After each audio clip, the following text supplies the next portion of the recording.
Hello everyone, I am Shilpi Singla and today we will start. Actually start तो already कर ही रखा था हमने एक्सरसाइज 5.2 क्लास 10th की चैप्टर नंबर 5 अरिथमेटिक प्रोग्रेशंस में।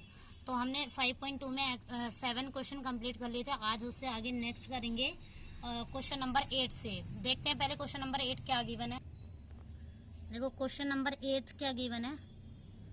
AP consist of an AP consist of 50 terms, मतलब एक AP के अंदर 50 टर्म्स है, ऑफ विच जिसकी थर्ड टर्म मतलब 50 टर्म्स है, यानी A1 A2 and so on करके A50 तक टर्म्स गिवन है उस सीरीज के अंदर एपी के अंदर। उसके अंदर से हमारी थर्ड टर्म की वैल्यू कितनी है 12 है और लास्ट टर्म की वैल्यू 106 है।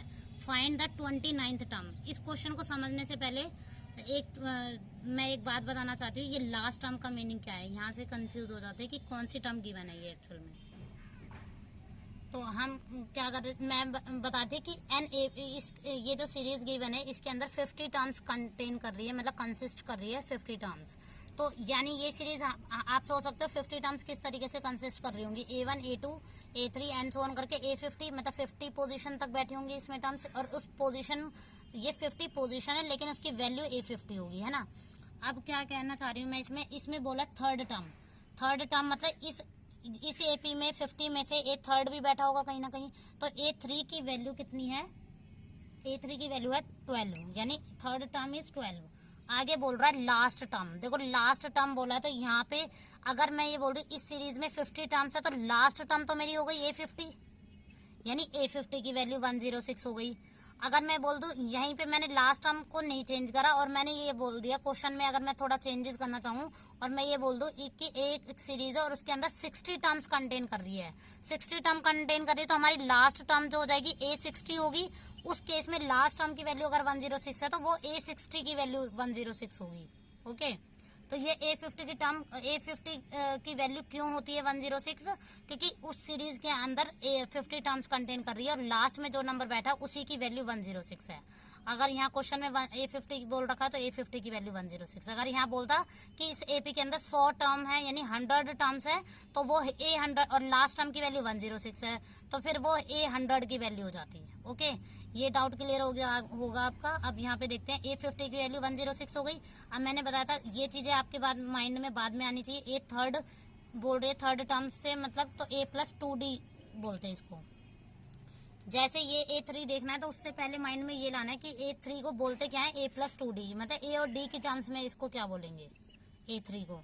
तो ये हो जाएगा हमारी फर्स्ट इक्वेशन हो जाएगी जैसे पिछले क्वेश्चन में करा था। अब A50 की वैल्यू 106 है तो A+49D की वैल्यू कितनी है 106, तो ये इक्वेशन 2 हो जाएगी। आपको पता है इक्वेशन 1 और 2 दोनों ही हमारे जैसे एक्स और वाई में होते थे, यहाँ पे A और D में है। तो यहाँ पे क्या हो जाएगा, सॉल्व 1 एंड 2 करेंगे एलिमिनेशन मेथड से। सॉल्व 1 एंड 2 वी गेट, तो क्या आ जाएगा A+, मैंने बताया था बड़ी वैल्यू को ज़्यादातर ऊपर रख लिया करो कोई। तो यहाँ पे इन इक्वेशन को सॉल्व करने के लिए मैंने बड़ी वाली टर्म्स, क्योंकि मैंने यहाँ पे लिखा है 1 एंड 2 सब्ट्रैक्ट के इसमें तो 1 यहाँ पे थोड़ा सा लिखना पड़ता है केयरफुली। यहाँ पे सॉल्व 1 एंड 2 लिखा है कि तो 2 को मैंने पहले लिख लिया और 1 को नीचे लिख लिया, बस माइनस प्लस की मिस्टेक ना हो इसलिए। अब देखो ये दोनों प्लस के हैं तो कटेंगे, कैंसिल तो नहीं होंगे, तो उस केस में हमें फिर इसकी निशान चेंज करने पड़ेंगे, यानी साइन चेंज करने पड़ेंगे। ये प्लस का ए है तो नीचे माइनस है, ये प्लस का है तो इधर भी माइनस आएगा और यहाँ पे ये प्लस का है तो इधर भी माइनस लिख देंगे। ओके, अब ए और ए तो हो जाएंगे कैंसिल। 49 में से 2 गया तो 47D हो जाएगा और इन दोनों में से 6 में से 2 गया 4, 10 में से 1 गया 94, और वो भी प्लस का आएगा क्योंकि बड़ी वैल्यू हमारी 106 है, इधर बड़ी वैल्यू हमारी 49 है, तो इधर भी प्लस आएगी वैल्यू और इधर भी प्लस वैल्यू आएगी। ठीक है, तो डी की वैल्यू कितनी हो जाएगी 94, ये 47 इसके साथ मल्टीप्लीकेशन में है तो यहाँ डिवाइड में आएगा। मैं एक बात और क्लियर कर दूं, यहाँ पे अगर ये होता ना 47 प्लस डी और फिर 94 होता तो डी की वैल्यू 94, ये प्लस में इसके साथ तो माइनस होता। ओके, तो दोनों बात में डिफरेंस है, इनके बीच में कुछ निशान नहीं है, तो ये मल्टीप्लिकेशन का साइन है और मल्टीप्लिकेशन है इधर तो इक्वल साइन के उधर जाएगा तो वो डिवाइड में चला जाएगा। तो ये दोनों कैंसिल हो गया, 2 देंगे क्योंकि 2 के टेबल 2 पे कटेगा ये, तो डी की वैल्यू 2 हो गई। अब डी की वैल्यू आते ही किसी भी एक इक्वेशन में पुट कर देते हैं। मैं इक्वेशन 1 में पुट करती हूँ, तो put the value of D in equation 1। तो हम पुट कर रहे हैं वैल्यू ऑफ डी की वैल्यू हमारी 2 आई थी, तो इक्वेशन 1 क्या थी हमारी A+2D = 12, यानी एक एज इट इज, और 2 डी की वैल्यू भी 2 थी तो 12, ए प्लस 2 2 ज़ा 4 इक्वल्स टू 12, तो ए इक्वल्स टू 12 प्लस का 4 है इधर जाके -4, तो ए की वैल्यू फाइनली क्या आ गई 8। तो आपके पास ए और डी होना चाहिए। देखो किसी भी टर्म को आप फाइंड करेंगे A1 को छोड़ के A2 फाइंड करोगे तो उसमें भी A2 को बोलते क्या है A प्लस डी, और A3 को क्या बोलते हैं A प्लस 2D। यहाँ पे क्या बोलते हैं A प्लस 2D बोलते हैं ना। तो कोई भी AP की टर्म है उन सब में कुछ भी टर्म फाइंड करने के लिए हमें चाहिए क्या A और D, और A और D की वैल्यू हमारे पास आ गई है। D की वैल्यू 2 थी और D की वैल्यू को इक्वेशन 1 में पुट करते ही A की भी वैल्यू आ गई। तो A और D फाइंड करते ही अब कोई भी टर्म सीरीज की आप फाइंड कर सकते हैं। तो अब हमें फाइंड करने को बोला क्या इसने 29th टर्म, तो 29th term that means you have to find A29, यानी A प्लस कितना D 28D। तो A की वैल्यू कितनी है 8 प्लस 28 और D की वैल्यू कितनी है 2 है। इन दोनों को मैंने बताया था बॉड मास रूल से सॉल्व करते हैं। पहले मल्टीप्लिकेशन सॉल्व करेंगे देन एडिशन। तो 28 2 ज़ा 56 प्लस 8, तो यू विल गेट 64। तो A29 की वैल्यू कितनी हो जाएगी 64, ये फाइनल आंसर हो जाएगा। ओके, अब नेक्स्ट क्वेश्चन देखते हैं। अब देखते हैं क्वेश्चन नंबर 9 क्या गिवन है। If the third and the 9th term n of an AP are 4 and -8 respectively. सबसे पहले इस रिस्पेक्टिवली वर्ड का मीनिंग क्या होता है। यहाँ पे दे रखा है 2 टर्म्स दे रखी है, यानी थर्ड एंड 9th, और यहाँ पे वैल्यू भी 2 दे रखी है, यानी पहली वाली पहले की ऑर्डर में दे रखा है। मतलब अगर जो थर्ड है थर्ड की वैल्यू 4 होगी और 9th की वैल्यू -8 है। ये एक ऑर्डर में है, मतलब पहले वाले को पहली वाली वैल्यू अलॉट होगी और दूसरे वाले को दूसरी वाली वैल्यू अलॉट होगी। यानी A3 की वैल्यू हमारी 4 हो गई। 9th टर्म बोलेंगे तो A9 की वैल्यू कितनी हो जाएगी -8। तो जैसे ही A3 और A9 की वैल्यू दे रखी तो आपको पता है A3 को हम बोलेंगे A प्लस 2D, वहां से एक इक्वेशन आ जाएगी। A9 को हम बोलेंगे A प्लस 8D, और उसकी वैल्यू जो गिवन है उससे दूसरी इक्वेशन आ जाएगी। तो वही 2 इक्वेशन आते हैं, आपको एलिमिनेशन मेथड यूज करके A और D फाइंड करना है। फिर उसके आगे बोल रहा है विच term of this AP is 0। इसने बोला है कि इस सीरीज में कहीं ना कहीं 0 भी मतलब सिटिंग है, मतलब इस सीरीज में कहीं ना कहीं 0 आता है, लेकिन वो कौन सी पोजीशन पे आता है। तो विच टर्म वाला आ गया ना, तो you have to find n। तो इरो हम मान लेंगे कि हमें नहीं पता ना वो कौन सी टर्म है 0, तो हम उस 0 को मान लेंगे वो nth पोजीशन पे, और nth पोजीशन पे है क्योंकि तो पोजीशन तो nth हो गई, लेकिन वैल्यू 0 है तो वो an की वैल्यू 0 मान लेंगे, और उस केस में फिर हम n फाइंड करेंगे। अब सॉल्व करते क्वेश्चन नंबर 9 में हमारा गिवन था A3 की वैल्यू 4 है और A9 की वैल्यू मतलब -8 है, रिस्पेक्टिवली करके दे रखी थी। तो A3 को हम बोलते क्या है A प्लस 2D बोलेंगे इक्वल्स टू 4। सबसे पहले A3 और A9 वगैरह जो भी गिवन है वो उसको A और D की टर्म्स में लाना है, और यहाँ पे भी A प्लस कितना हो जाएगा 8D, और इसकी वैल्यू है -8। तो ये इक्वेशन 1 हो गई और दिस इज इक्वेशन 2। तो इक्वेशन 1 एंड 2 को सॉल्व करने के लिए आपको पता है वही एलिमिनेशन मेथड यूज करना है। एलिमिनेशन मेथड उसे कहते हैं जिसमें हम कैंसिल आउट करते हैं, एक इनमें से किसी एक को बराबर करके और उसको कैंसिल आउट करने के बाद जो दूसरी वैल्यू निकलती है वो एलिमिनेशन मेथड उसी को कहते हैं। तो सॉल्व 1 एंड 2 वी गेट क्या हो जाएगा, मैंने बताया था बड़ी वैल्यू को आगे रख सकते हो, ऊपर रख सकते हैं, और A प्लस 2D बराबर 4। अब देखो थोड़ा सा स्पेस देके, ये दोनों ही A प्लस में है। अगर ये सपोज प्लस A होता और ये -A होता तो पहले ही कैंसिल हो जाते, तो पहले कैंसिल हो जाते तो उस केस में हम ये जो साइन है वो चेंज नहीं करते किसी के भी। तो ये साइन हम अगर A के चेंज कर रहे हैं तो इस केस में मुझे सभी के चेंज करने पड़ेंगे।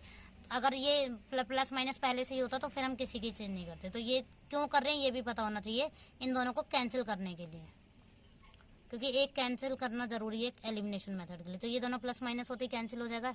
अब यहाँ पे क्या हुआ 8D, ये -2D कंसीडर किया जाएगा, तो 8D में से 2D गया तो 6D। अब यहाँ पे माइनस का 8 पहले से ही था, अब इसका निशान -4 हो गया, तो यानी माइनस का 12 हो गया। क्यों हो गया, क्योंकि माइनस माइनस प्लस डिजिट होंगे प्लस और फिर निशान आएगा माइनस का ही। तो D की वैल्यू कितनी हो जाएगी -12, ये मल्टीप्लिकेशन में इधर जाके डिवाइड में जाएगा, 6 1 जा 6 और यहाँ पे 2 हो जाएगा, तो वो भी किसका माइनस का। तो D की वैल्यू -2 होगी। एक की वैल्यू आते ही किसी D की वैल्यू को क्या करेंगे पुट करेंगे इक्वेशन 1 में। इक्वेशन 1 मतलब A plus 2D equals to 4 में पुट करेंगे। D की वैल्यू आई थी हमारी -2 और put the value of D in equation 1। तो हमारी इक्वेशन 1 क्या है A plus 2D equals to 4, एक एज इट इज 2, D की वैल्यू -2 थी, प्लस माइनस माइनस, जब भी निशान को मल्टीप्लाई करते हैं तो वो जो चेंज करके आता है वही लिखते हैं, प्लस माइनस माइनस। तो 2 2 जा 4, अब डिजिट डिजिट को मल्टीप्लाई करेंगे, यहाँ पे कितना हो जाएगा, और 4 एज इट इज, ये ए 4 एज इट इज पहले था, अब ये वाली वैल्यू बाद में जा रही है तो इसको +4, तो ये हो जाएगा ए की वैल्यू प्लस का 8 हो जाएगा, ए की वैल्यू 8 आ गई और डी की वैल्यू -2 आ गई। अब इसने आगे ये भी पूछ रखा है इस क्वेश्चन में कि विच term of this AP is 0, ये बोल रहा है 0 इसमें सिटिंग है, वो कहाँ पे है, तो हमें नहीं पता, हमने उसकी पोजीशन को मान लिया कि जो 0 है ना उस सीरीज में वो nth पोजीशन पे बैठा है, तो nth पोजीशन पे बैठा है तो वो an की वैल्यू हो जाएगी। जैसे हमने 70 क्वेश्चन नंबर 4 कर था कि विच term of this AP is 78, तो an माना था ना उस 78 को, तो वही काम करना है इसमें भी, वो 0 को हम क्या मान लेंगे, an मान लेंगे। तो an की वैल्यू है, a की वैल्यू है, d की वैल्यू है, तो हमें फाइंड क्या करना है, n। विच टर्म मैंने बताया था, जब भी विच टर्म फाइंड करना हो या हाउ मैनी टर्म्स फाइंड करना हो तो आपको n फाइंड करना है, तो n फाइंड करना है, तो जो भी फाइंड करना हो इन चारों में से, तो वो फॉर्मूला यही लगेगा an का, a + n - 1 इंटू में d।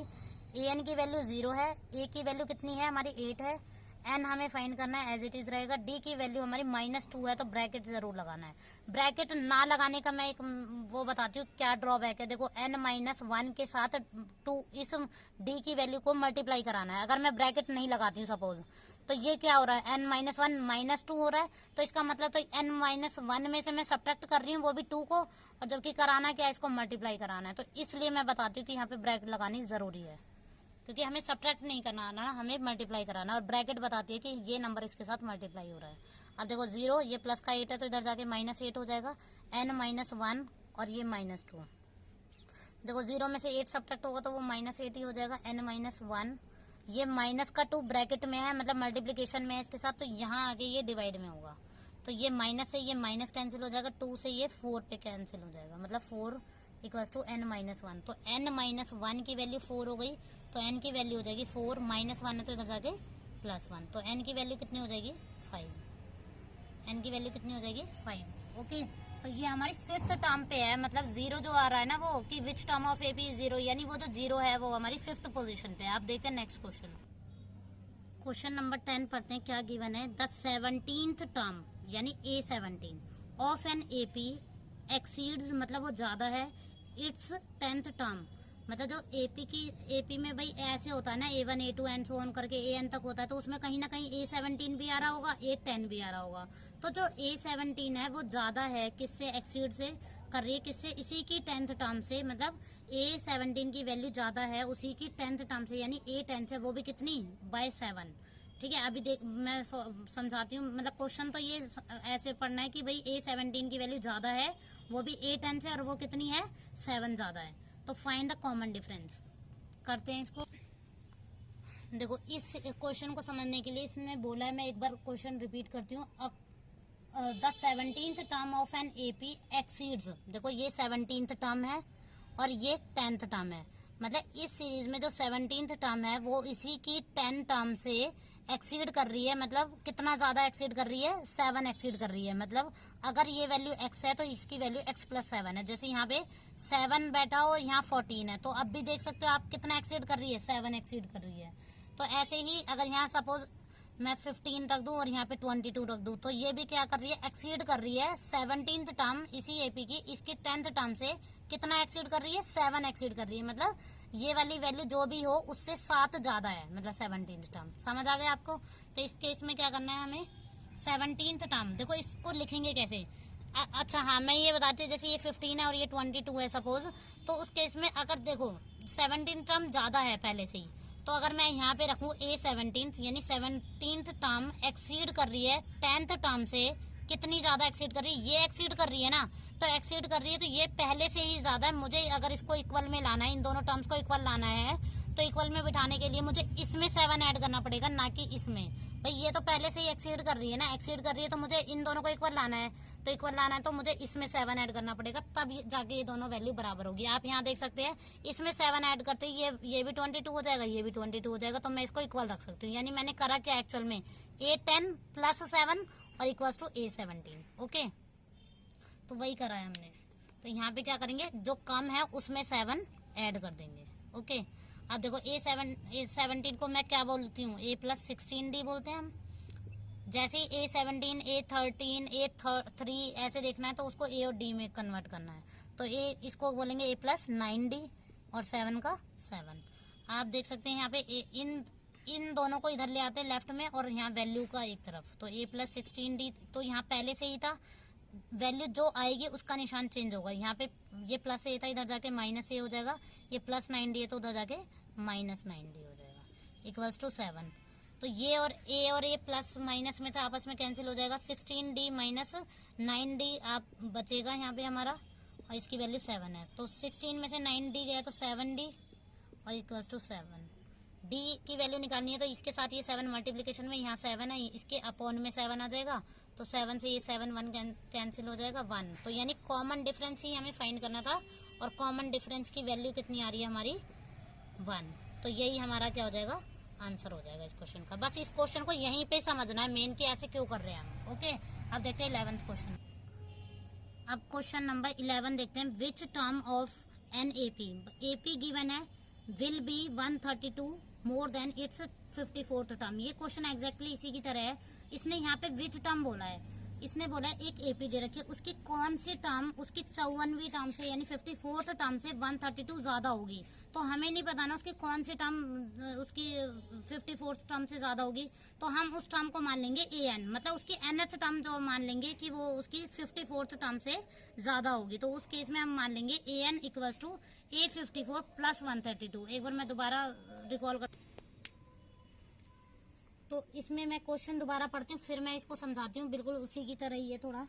इसमें बोला विच टर्म ऑफ एन एपी, कोई एपी दे रखी है ऐसे करके, यहाँ पे एपी को मैं लिख देती हूँ 3, 15, 27 एंड सो ऑन करके।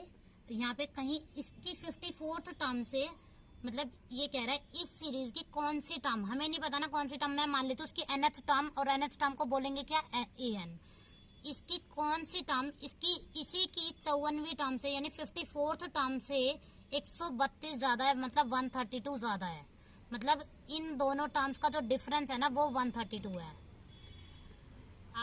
तो इसका एग्जांपल ऐसे ले सकते हैं, अगर ये 1 है ना सपोज, तो ये 133 होगी। तो आप देख सकते हैं 132 डिफरेंस है, यानी इसकी कौन सी टर्म, यानी हमने मान लिया nth टर्म जो है इसकी 54th टर्म से 132 ज्यादा है। तो 132 ज्यादा है तो इसका मतलब अगर ये 100 है तो ये 132 होगी इसकी वैल्यू, सॉरी इसकी वैल्यू हो जाएगी 232, तभी ये 132 ज्यादा होगी, है ना।